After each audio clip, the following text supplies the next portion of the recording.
Let us do another solved example.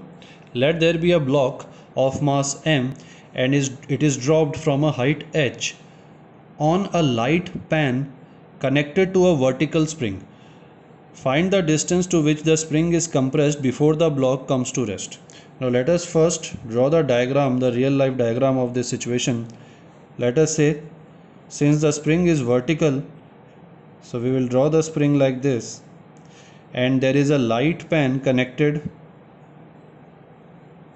on this spring like this, and the block of mass m is dropped from this height.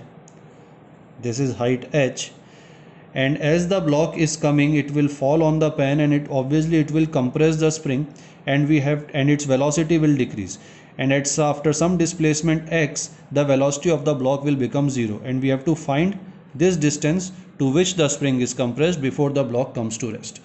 Now here, if we can see that there will be a force in the downward direction equal to mg because of the gravity, and from here till here there will be an acceleration of g, and after the block touches the pan, it will start compressing the spring, and as soon as the block touches the spring, there will be a restoring force generated in the spring in the upward direction.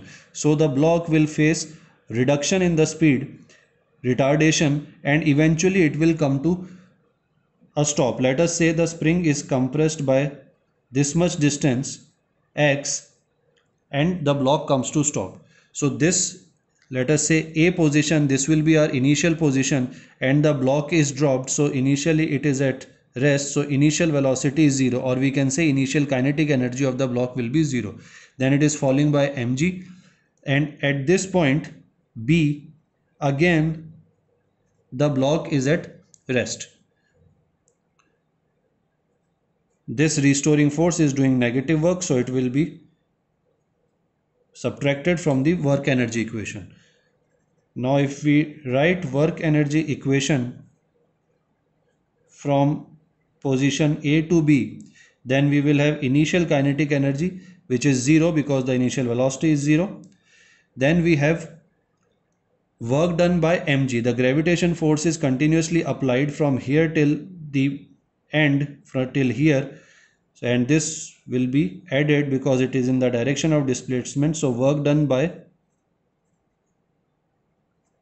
gravity, this work done will be mg h, and since the distance traveled by is h plus x, so the force of gravity is applied in the for the entire distance h plus x, so it will be h plus x, minus for x distance retardation force, restoring force is applied, which is doing negative work, so minus work done by spring, which will be equal to the potential energy half k x square, and this will be equal to the final kinetic energy, which is again 0 because the block is coming to rest here.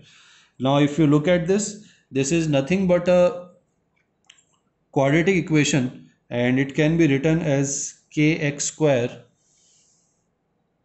It can be written as kx square minus 2mgx minus 2mgh equals to 0, and we can solve this by using quadratic formula. So x will be equal to minus of b, which is 2mg, plus minus b root of b square minus 4ac, so it will be 4m square g square minus plus 8k mg upon 2k, and this will give us the root. So this will be your answer. If we have any values, then you can put the values here. Now here you can see we will get one positive and one negative root. Obviously negative root will not be possible because negative value of x means that the x is, because of the block falling on the spring is getting stretched in the upward direction, which is not a practical position. It cannot happen. So we can say that the negative root or negative value of x will be ignored because negative compression means elongation. negative compression is not possible in this case. If the block is falling on the spring, it will compress the spring, it will not stretch the spring, or it will not elongate the spring. So minus value of the root will not be possible, and you will get the answer in the positive.